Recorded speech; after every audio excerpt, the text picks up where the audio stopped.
খুব ভালো মতো লক্ষ্য করেছিলাম, অনেক স্মৃতি থাকলেও এই ছোট সাইকেলটার দিকে সবাই নজর দিচ্ছিল। কারণ এর থেকে শক্তিশালী কি হয় যে একটা সাইকেল ছোট, সেটা আছে, কিন্তু সেটার চালানো যে চালক 6 বছরের শিশু জাবের ইব্রাহিম নাই, তাকে পায়ের মধ্যে গুলি করে হাসিনা সরকার এবং তার পেটুয়া পুলিশ বাহিনী হত্যা করছে।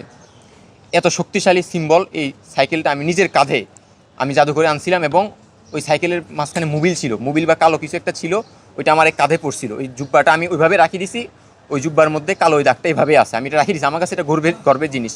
তো আমি এখন ইমোশনাল এই জন্যই যে আমি ওনাকে কী জবাব দিব যে এই জাদুঘরটার মধ্যে আপনার ছেলের জিনিসটা আছে এবং হাসিনা রুমে রাখা আছে। এটা খুব স্পেশালভাবে রাখা হয়েছে। এটা যে এখন আছে, জনগণ দেখতে পারছে না, এবং এটার ভবিষ্যৎ কী, এটা কীভাবে এটা কি উন্মোচন হবে, নাকি এটা কোনোভাবে এটার পিছনে ষড়যন্ত্র কলকাঠিনের এটাকে বন্ধ করে দেওয়া হবে, এটা আমি তো জানি না।